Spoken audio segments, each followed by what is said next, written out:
What's up, crew?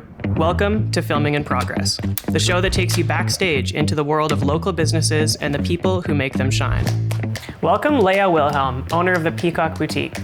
Merging her passion for fashion with a commitment to sustainability, she has revitalized Calgary's original consignment store, maintaining its nearly 50-year legacy while infusing it with a new energy and a community-focused vision. Leah, what first drove you to entrepreneurship? It's not a natural fit for me. It's nothing that I was seeking, if I'm being honest. My husband is an entrepreneur, and so through him, I've observed, and very organically, the opportunity to purchase this business came across my path. And so I was in a year of yes in 2021, which led to opportunities and things happening, and then I guess it was just another yes. That's a big yes. Yeah. So I wasn't really seeking it. It kind of found me. Was there early signs of entrepreneurship or like entrepreneurial tendencies in your life that you kind of latched onto? Nothing that's like a for sure yes, but I would say, oddly, being a mom has a lot of similarities to entrepreneurship in the sense that you're constantly putting out fires and solving issues. And so having 3 kids, and constantly I call it triaging, whose needs need to be dealt with first, and assessing that, I found it a very natural progression into operating and running my own business. Did you anticipate that would be the case, or was that something that was learned after you bought the business? Totally learned after. Because I had somebody ask me, were you ever wanting to be an entrepreneur? I would say absolutely no. I think that, to me, that title is a little bit intimidating because I don't know exactly what it encompasses. But getting into the business definitely felt like a very natural progression from where I was prior. So yeah. And where were you prior? At home with my children. So actually, no, right before we bought the business, I operated a massage therapy clinic. So I was an ops manager there. Again, it's funny because I always thought, so before doing that, I was a stay-at-home mom.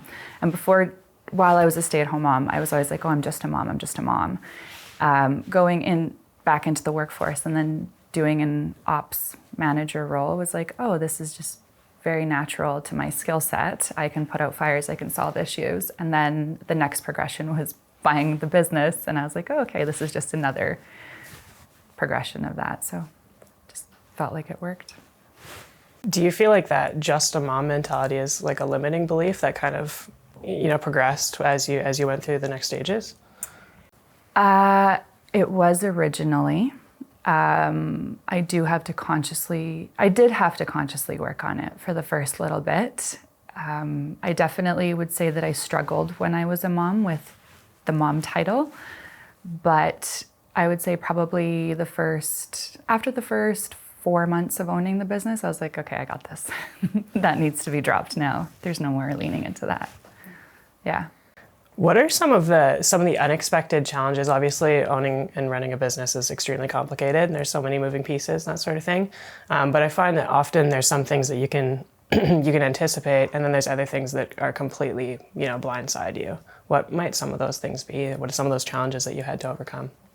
I came into this very blindly. So I would say that a lot of it was really blind to me. I had a rose-colored glasses view of how easy and effortless it was going to be, and I was just going to own this business, and it was going to be so fun. And so the first 2 months were quite challenging for me, just inheriting staff that I hadn't hired, and the impact of different personalities that don't necessarily work. But then there's like random things like occupational health and safety visits. Like that was didn't know that happened. Fire inspections, didn't know that happened. So for me, it's been a lot of surprises, but I would say like a year and a half in now, I'm feeling like a little bit, I've got my footing under me. I'm okay now. Yeah, right on. There's a A lot of the people that we talk to on the show are, they built their team from the ground up. So I'm really interested in exploring what that process looked like from just, like you said, inheriting a team. I almost pride myself on like getting along with everyone, and maybe not necessarily getting along with everyone, but I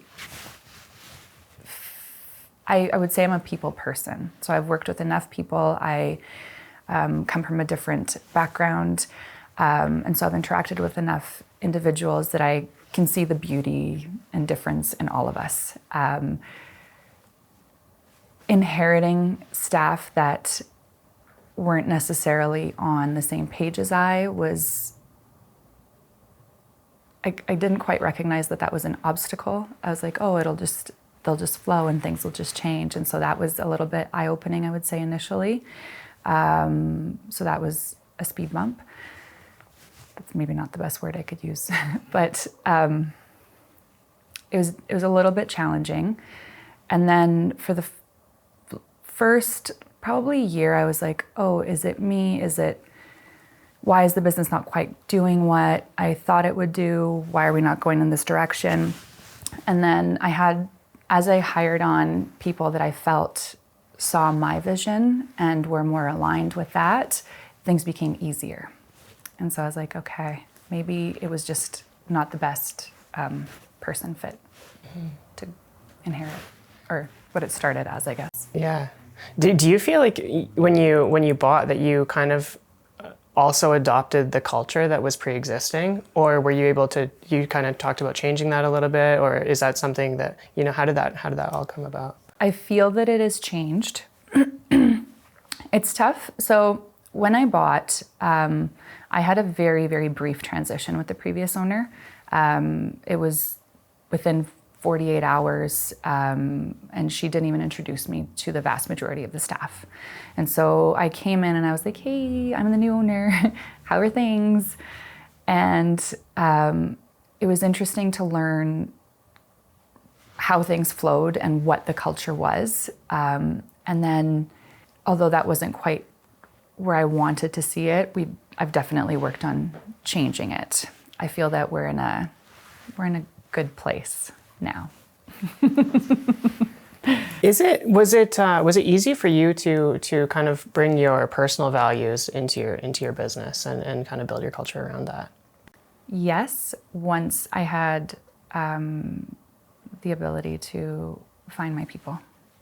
So I felt that the more people that I was able to interview, and in the interview process, that I was like, hey, it's really important to me to build a workplace of women that lift each other up. Don't assume that they're coming at it to hurt you, to harm you. We do this to lift each other up. So the more that I had those conversations in the interviews and the more of those staff that I brought on, the more the shift happened internally. Mm-hmm. Yes. Probably an attraction thing, right? Like once you get the right people on board, then the rest comes naturally. I think so. I for sure think so. I feel very good about the team that we have now, and it's almost like it's cool because it was like an idea of, oh, we lift each other up and we believe the best in the others, and it's really cool to see that play out in the team now. So yeah. Do you find that those same values that you've instilled or attracted via your staff also kind of are similar among your customers as well? Like you're Probably. Sometimes it's tough to gauge because some of our customer interactions are limited. So on the floor, it might be tough to gauge. I would say the engagement that we're getting through our social media, who I do believe is part of our customer base, I do see that, yes. We're getting positive comments and DMs and stuff that I think it's growing. Right. Yeah. These other systems, we talked about people, but the marketing side of things, the social media, that sort of thing, were those systems already set up and something that you kind of had to follow, or did you make tweaks in those areas as well? Social media was a really prominent tool in the business. So it was used, I know that it was really heavily leaned on during the pandemic. It was how a lot of the shop sales were closed and happened. But we brought in an entire marketing program, I suppose. So since taking over, there's our website was redone, we rebranded. We do monthly email blasts. When a customer purchases from us, we now have like an email drip campaign. So these are all new things that we've done. I do believe that there's an increase in our SEO. I know there's like the SEO, SEM, I don't know exactly what it is, so I'm not an expert on this, but I do believe that that was all new since purchasing.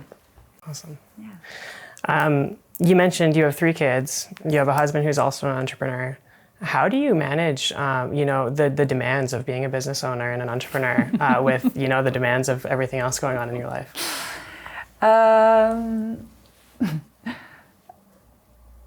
I don't really know. I would say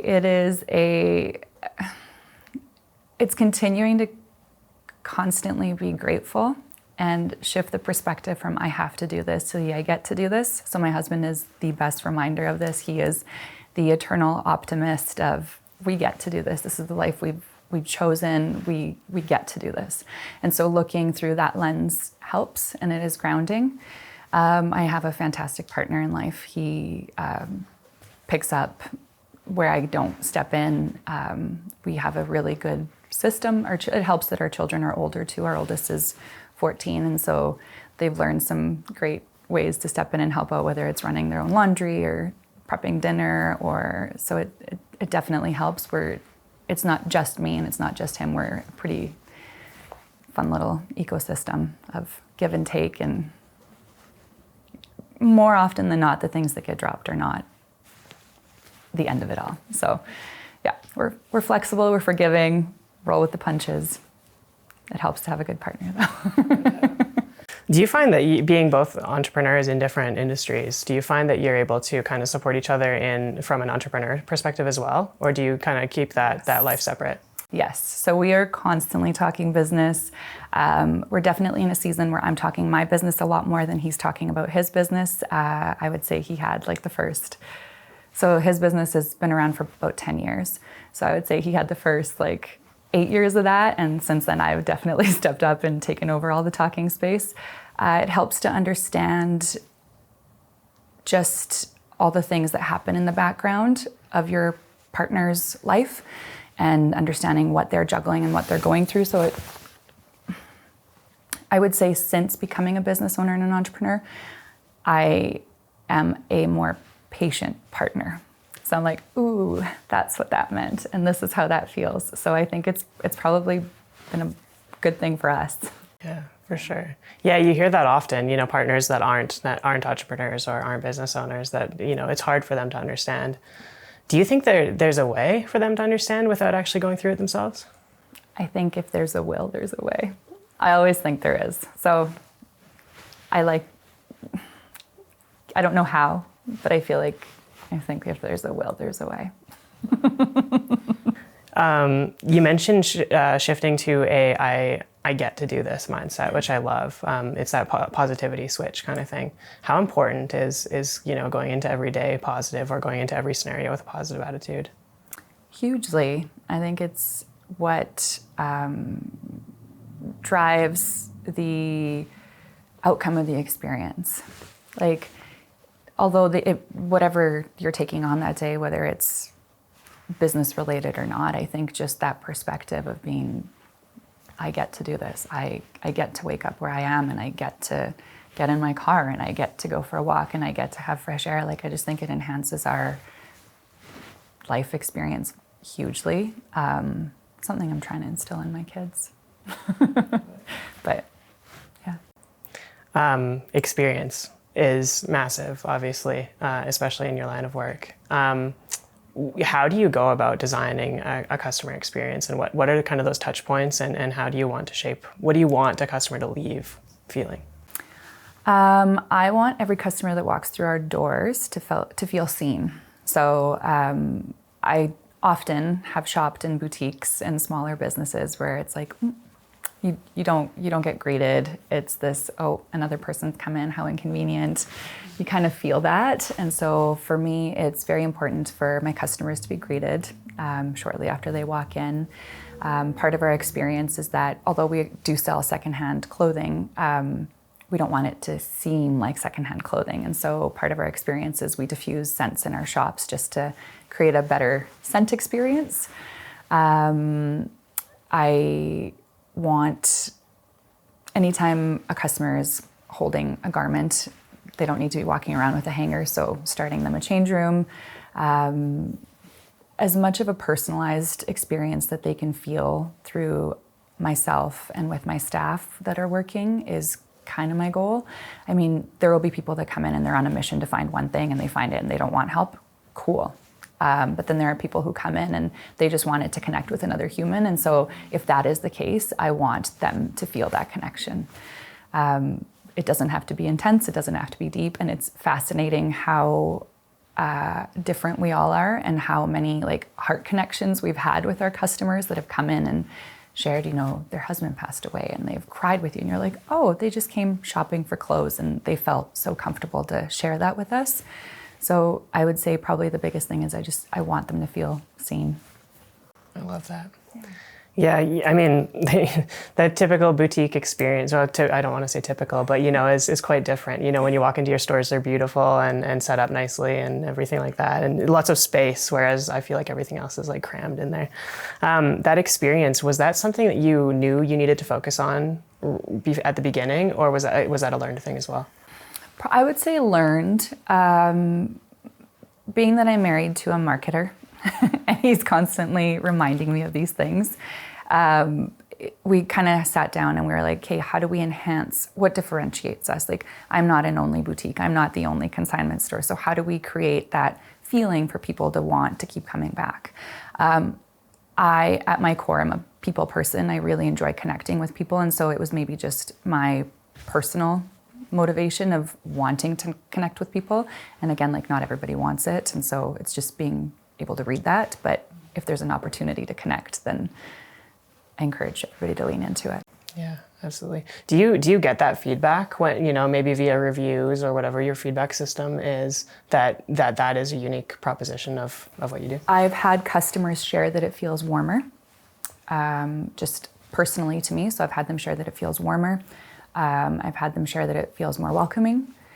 And we have received, for me, Google is like a love-hate thing. Like I feel like people leave the best or the worst reviews. It's typically not the middle of the great. So we've had some positive feedback on there, but it's for me, like, just because I'm a people person, the feedback that I receive in person where it's like, oh, this feels warmer. I've been like, okay. I don't know that it's caused by me or by my staff, but they felt the need to share. So I was like, yes, I'll take it. Given that experience is so important to you, and I know we talked a little bit about people earlier, but people that align with, and that comes naturally to, are obviously crucial to your business. Have there been any experiences where that's not been the case? Like with staff? Yeah.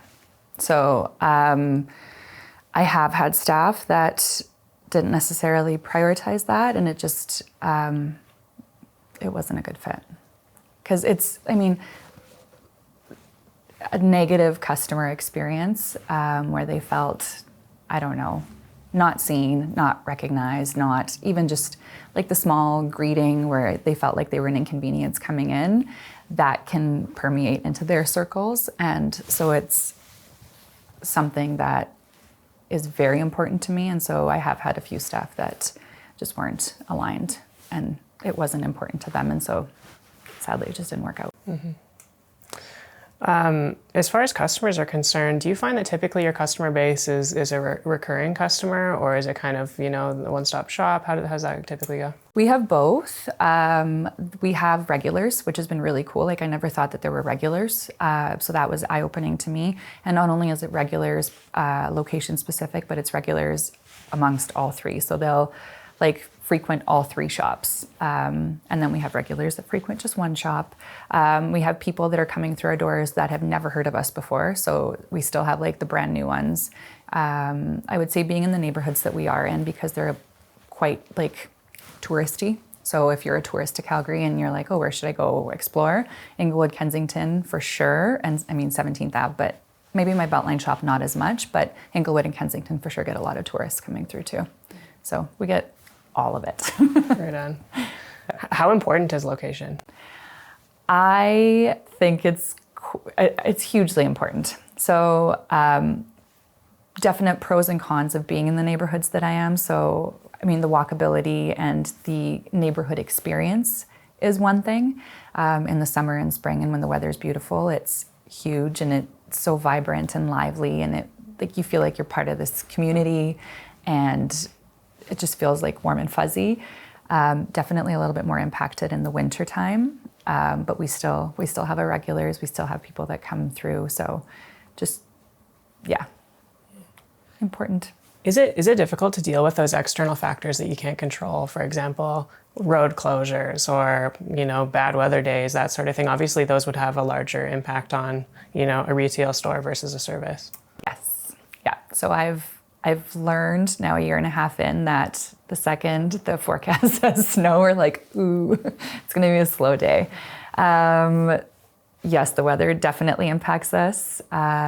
It used to originally feel difficult, but now I've just kind of embraced it as like the yo-yo of the feelings that I feel towards the businesses day to day. So I don't take it as personally anymore. It's not a huge impact like emotionally anymore, but just being cognizant of the fact that, any day we have like a big blowing snowstorm, it's going to be a slower day, and it just is what it is. But we always have a beautiful summer. Yeah. We have a great summer. Our fall is beautiful, so it's fine. It all works out. Having been a year and a half into buying a business, I would love to hear about some of the pros and cons, some of the things we probably already touched on a little bit, but the best parts and the worst parts, maybe things that you wish you could change and things that you're very grateful for. I will share that I'm grateful for all the learnings and all the experience. I will start with that. It's like that, although it may not feel like a blessing right now and it's stressful right now, you always learn something in every situation that you go through. So super grateful for all of it. I wish that I didn't quite look at it like I'm a positive person. So I wish I had a little bit more or a little less rose-colored glasses at the purchasing of it, because I would say that the first 2 weeks were like whoa, okay, this is the state of where we're at and this is how we have to problem solve. So that was an abrupt entry. As challenging as it's been to navigate the people aspect of my business, because my business, and I say staff predominantly, I am really grateful for all the experiences. I think whether they've gone one way or another, they've all ended positively. And so it's been like maybe this didn't work out and here's why. And the staff that we have currently, or my team currently, is in a really great place. So I'm grateful for that. And then there's just been really interesting learnings when you work with humans. Essentially my business is just working with humans. So I have consigners that are humans, I have customers that are humans, and I have staff that are humans. So it's just navigating all the different intricacies of that. Some days it can be quite taxing, but most days I'm really enjoying it. So I don't know that I necessarily answered the question, but it's been a fun ride, and I'm grateful for it. The learnings that you take from dealing with people in business, do those translate to, external friendships and that sort of thing outside of work? Yes. Yeah. So I mean, it's a data point. So it's okay, this person reacted this way in this scenario.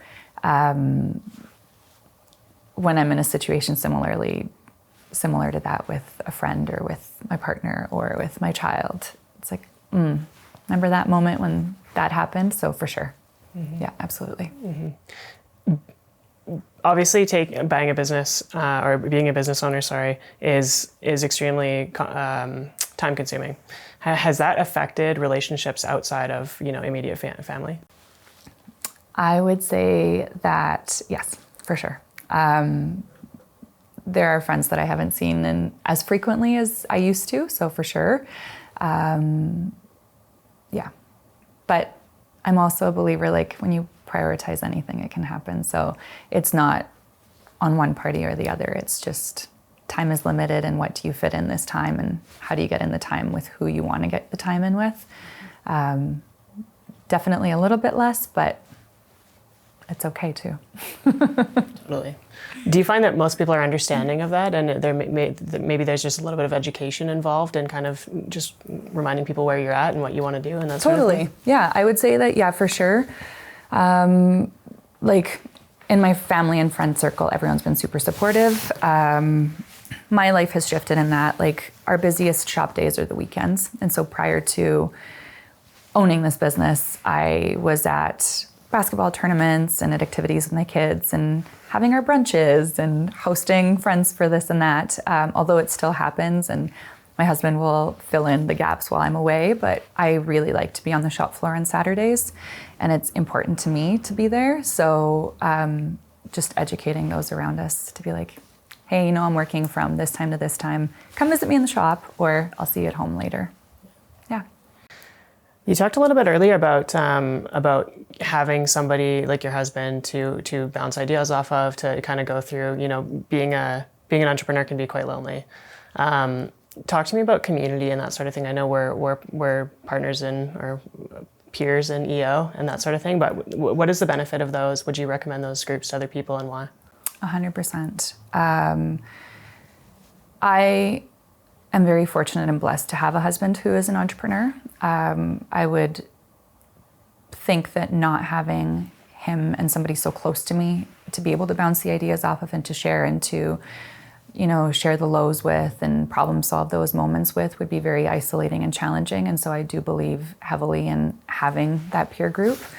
My husband is an EO, and so when he was going through those struggles, like as his partner, I wasn't an entrepreneur, although I could be a sounding board for him at that moment or whatever he needed. He didn't necessarily get everything he needed or whatever the situation was. And I saw, just as a sideline observer, I saw tremendous help for him in joining EO. And so the peer group, and just, I don't know if it's your friends. I feel like like your friends understand to a point, and then they don't understand. Or they're like, okay, I get it, but you're not necessarily having your bucket filled the way that you need it. So I do believe that the peer group of other entrepreneurs is hugely important. Mm-hmm. Yes. Yeah, it's almost like one line stops here and then the other line starts, right? And there's a line that doesn't make sense to cross with friends, maybe, just if they don't have that experience. Totally. And like, part of it is like, I don't necessarily want to burden them or complain, but I feel like when you have other entrepreneurs in your circle, you're like, oh, okay. And they're like, oh yeah, I totally get it. I understand what you're going through. Here's what I did. Or can I help you with this? So just a little bit of a different experience share. Yeah, absolutely. Yeah. Dealing with people all day, whether it be staff, customers, peers, et cetera, can be extremely draining. How do you recharge? I drive home with nothing on in my vehicle sometimes, or with like really Zen music. So I've noticed I'm like a sensory sensitive person, like a sounding sensitive person. So being in silence helps. I have a lot of plants in my home. I have a garden. And so spending time touching nature in nature recharges me. When I can make the time for it, I read. I really enjoy yoga, but I don't go as often as I want to. But it's, for me, I'm an introverted extrovert. And so I definitely need the alone time. And once I get my alone time, I'm A-okay, I'm fine. So it helps that I'm extroverted, but also recognizing those moments where I just need to like go for a walk in silence and hear the leaves and smell the air, and just being ultra extra present helps recharge. Yeah. Do you think there actually is that, people refer to themselves as extroverts, introverts, or somewhere in between? I resonate with what you just mentioned. Do you think there are people that actually just are cool being with people 100% of the time? My husband is, yes. He needs to do so only because I know him and his intense extroversion. Yes, and maybe there could be a further level to that I haven't seen yet. Like very small pockets of time where he's like, actually no, he never wants to be alone. So having met him and shared life with him, I believe that there is that person. It's wild. It's wild. I'm not there all the time, but I do think that there are people. They prefer crowds, they prefer noise, they prefer doing things with others all the time. Yes. Prioritization. There's a million things that need to happen every day. How do you choose what gets done and what gets done sooner than other things? I would say I have a pretty good to-do list that is on the go all the time. It's on my phone. And I like to sit down on Sundays before my week starts on a Monday and kind of prioritize like the things that are crucial. So I move them to the top of my list. I like checklists. I'm a firstborn, very meticulous in that. So checklists are huge for me. And then just being open to going with the flow because sometimes things pop up and it's an emergency and it needs to be solved. So I'm not dead set. I always feel like there's flexibility. Like, although things have to be done, sometimes it's like, maybe it can be a little bit late and that's okay. Like, so yeah, having my checklist, sticking to it, being organized in that way, but then knowing that the world probably won't end if this doesn't get done immediately. Right. Flexible. How do you deal with the things that constantly, if you're anything like me, I'm also a checklist person, but there's some things that day after day, I'm pushing it to the bottom. Mm-hmm. I have one of those, yeah. I don't know the tactic. I don't know what the key is. I do believe that in time it will get done. Back in university, I was a procrastinator. I did some of my best paper writing the night before it was due. So I have been rewarded for my procrastination. So I believe at the time when it needs to be done, it will be done. And that's kind of helped take the burden off of me, or let me just breathe a little bit. But honestly, it's kind of like the mindset of if it really truly was a priority, it would get done. So perhaps it's just not necessarily a priority at this exact moment. It's I would like to get this done, not I must get this done. So just being a little human with yourself. Recognizing that it's okay. Yeah, totally. If you were to give yourself advice a year and a half in before you bought the business and you're like, this is one piece of information that I think you should know, what would it be? Not everybody likes change. I am a person who likes change. I like to change and grow. And when I bought the business, I was like, oh, I'm going to change things. And my staff is going to like this change that's coming because it's coming with this intention of growth and all this good change is coming. And so that was probably a lesson I learned a few months in where it was like, why is this so difficult? And I was like, not everybody likes change. So probably would have helped me sleep a little bit easier had I known that. Do you think people are growth averse, or are they, maybe they're just content where they are? Or what's your experience with that? I for sure, at the stage in life where I'm at, so I'm almost 40, yes, there are people that are just content and they love to wake up the way that they do and they love to go about their day the way that they do and they like to eat the food that they do and they are just content. And I think there's beauty in that. And then I think there's also beauty in the opposite where people are continually wanting to learn and to change and to evolve. Not saying there's one that's better than the other. I think it's just important to recognize that some of us are one way, some of us are another way, and that's just okay. And we all find peace and grounding in our days and in our lives and in our roles, how we do, and that's just it. That's cool. That hunger for change and that the yes that brought you to buy your business, was that always important to you, or was there a stage where maybe you were content with no change as well? I would say that I've always been thirsty to learn more and to evolve and to grow. Yeah, probably from a young age. Like, I used to change my room around all the time. So like, oh, it feels different. This energy is different. Change my hair, change my clothes, change homes, change schools, change. My family currently has been moving every 3 years. I would like to stop. I'm now at a stage where I'm like, I would like to stop all of that physical change. But I would say that I, as an individual, have been somebody who has always enjoyed that to an extent. Obviously, education is important to you as well. How do you go about, I mean, obviously you're learning things day to day, as we all do in business and that sort of thing, but is there external sources that you go to look for as well?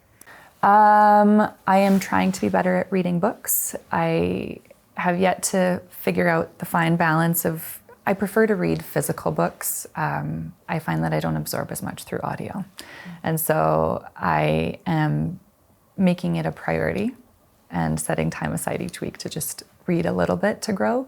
As a business owner, I'm going to a conference this coming weekend. So just seeking out those other ways to learn. Podcasts, the short ones, not the really long ones. So, and then, I mean, my husband and like his EO group of other business owners, that's also been a cool resource for me to learn from and just bounce ideas off of. And yeah. Totally. Yeah, different ways. When you're looking for education or looking to learn something new, do you typically know what it is, the topic that you're looking for, you know what that is going into it, and you kind of, seek that out specifically, or are you just looking for general knowledge? I feel that I probably would seek out a specific topic. Yeah. So maybe inadvertently through reading something, I'll have my eyes opened or be like, oh, that'd be cool to dig into deeper. But for the most part, it'll be like, okay, what is the most efficient way to create a schedule? So then I'll kind of explore that or whatever the example may be. But I feel that I'm probably more driven by a specific issue that I would like to get to know better, whether it's how do I grow my lemon tree? How do I get it to produce more lemons? So whatever that may be. So it's typically solving a problem that'll drive me to seeking out more knowledge. Have you ever experienced imposter syndrome? Yes. Yeah. All the time. All the time in all the different roles in my life. Not as much these days. But yeah, I think it's a human experience that everybody experiences. For those that don't experience it, I feel like, I don't know. Or that they say that they don't experience it. I'm like, do you? But yes, 100%. What are some of the ways in which you've learned to deal with that? Reminding myself that, oh, remember this time that I solved this thing and it worked out just fine? You can do it. You can do it. And then also being like, everybody feels the way that you feel. You are not unique in this feeling. Everybody feels it. Take a breath. How are you gonna take the next step? What's step one? And then see how you get to step two. So just not like pushing it aside, but just being like, it's okay, it exists. I think it's part of our experience. I think everybody feels it personally. Like the more people that I've spoken to, and we've had these conversations in my different circles and groups, whether it be mom groups or business owner groups or whatever it may be, I think it's a very common feeling. Mm-hmm. Do you think if harnessed correctly, it can actually be like a motivator? Yes. 100%. I could see that. Like, it's almost like for me, because I tend to be a little bit competitive, I'd be like, oh, I want to disprove my belief that I'm not good enough to do this. So for me, it would be like an internal motivator. I could see that. Mm-hmm. But that's just my personal experience. You mentioned earlier that you've always been drawn to solving problems. Blessing and a curse. Blessing and a curse. When you're walking around your business during the day, you're like we talked about time management and that sort of thing. But how do you decide what problems are worth your attention and what maybe aren't? I will share openly that I'm not the best at that yet, because I find that when I'm not in the shop physically, I can work on things behind the scenes And then when I pop into the shop and I'm on the floor, I'm like, oh my gosh, that needs to be changed. That needs to be changed. That needs to be changed. So it's that like distraction of like, is this really a problem right now? Does this need to be solved right now? I haven't mastered it. Each day is a new journey that fluctuates like this on what gets solved. So I don't have a perfect answer to that. Is there like a noting system? Do you delegate effectively? I am working on learning how to delegate. I have established that I am definitely a little bit of a controller. And part of it is that this just means so much to me and I want it to represent this and I want it to look this way. But I am probably over the last couple of months have been like, okay, it's impossible to do it all. It's impossible to do it all at once perfectly with great success. And so I've learned to, and it's probably gotten easier for me as I've built up the team around me, and that I have the trust in to be like, they have this. Okay, here's the task, they have this. And they've done it competently and they've done it probably better than I have, or that I would have wanted, or that I could have done it. So I'm getting better, I'm learning. Delegating helps. Yeah, for sure. You mentioned a few things there, one being the trust that, your team's gonna get it done. And you also talked about physical presence. So maybe, you might be a little bit more productive, maybe off-site or dealing with problems that aren't specific to the space or something like that. How do you find, or where do you see the importance and maybe what the balance is on being physically present, day to day with your staff and that sort of thing? Is that a motivator for them? Maybe is there more value in getting things done off-site? What's your balance for that? I would say originally I was really present.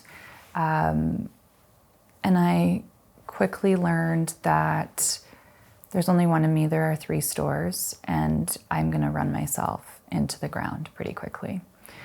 And I went for acupuncture the other day, and my acupuncturist was asking how I'm feeling. I was like, I'm feeling flow. And so she would kind of like explain this box of like things that I do, or like that we as humans do. We have this box, and then you just like pop in and you readjust the box, and you readjust the box, and you readjust it like when you're needed to just like redirect it. I do believe that being physically present and connecting with my staff and my customers is important to my business. So I would say like 50-50. So 50% of the time I am behind the scenes and doing things off-site, and then 50% of the time it's important for me to be in the shops, popping in, making sure, do you need anything from me? I think even just my staff probably appreciate it. Like at least I envision that they appreciate having a check-in, but just knowing that, I'm here to help. How can I help? So my desire is 50-50. Is it 50-50 all the time? No, but I do think both are important. How do you, with this trust and, with having a lot of staff and multiple locations, as you mentioned, what are some, crucial or key metrics, what are some key ways to foster positive communication or healthy communication? It probably starts with the individual. So like the individual has to be capable of being a communicator. I don't know how one assesses that, but I feel that everybody that works here is very mature, and that was established probably in the interview process. I have weekly meetings with my store leads. So we meet and connect weekly, and then through that, they kind of like, it's like not the trickle down, but like they pass on the communication. We do have like a group chat that we're constantly involved in, and it's a positive space. So it seems to be working. I don't know if I answered your question. Yeah, no, absolutely. It's an evolving. It's evolving. There's different touch points.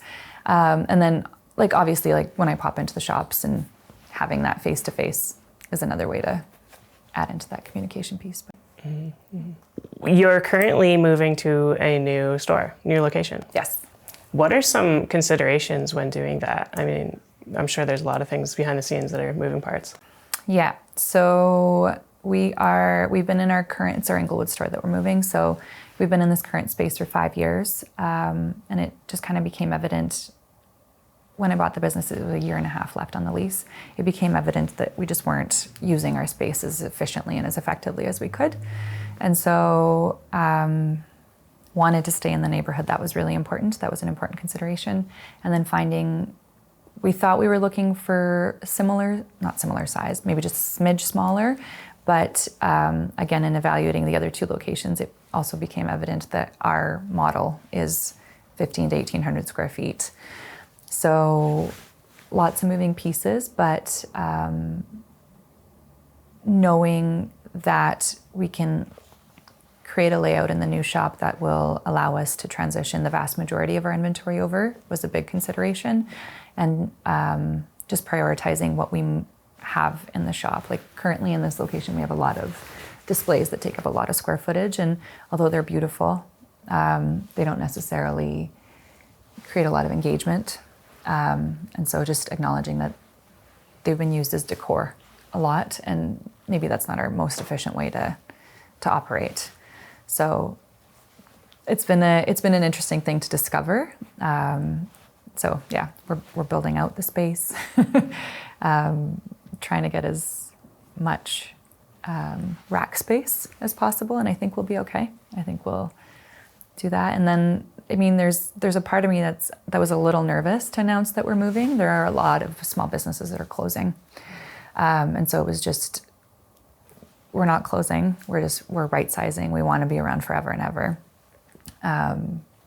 but we want to do it in a sustainable way for the business. And so having a smaller footprint is important to our business. How do you analyze that? Like, the decor spaces, for example, are too large. Like, how do you come to that conclusion? Being on the floor and observing what happens with it. So our staff will come in and spend time each week redecorating and redoing our displays, and then our customers will walk through and just look at them. Once in a while, you'll be like, "Oh, am I allowed to try that on?" So then you kind of acknowledge that, oh, maybe it's not as inviting as we intend for it to be. Like maybe they're thinking, oh, this is just for us to look at, not to touch, whereas we want everybody to touch everything and to try it on and to see if it's a good fit for them. So honestly, just through being and working the floor and being in the shops and having those interactions and observations, it was kind of like, okay, maybe this isn't serving the purpose that we thought it would. Right.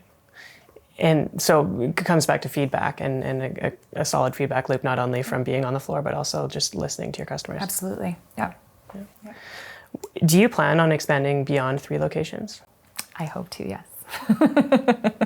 Yes, we are working on our online store getting up shortly. And then I'm hoping to see where that drives us. So we're going to assess and see where our traffic comes from and what the next logical place to go would be. But yes, 100%. It's the dream. Do you have a plan for that expansion, or is that? All I know is that I know the shop size.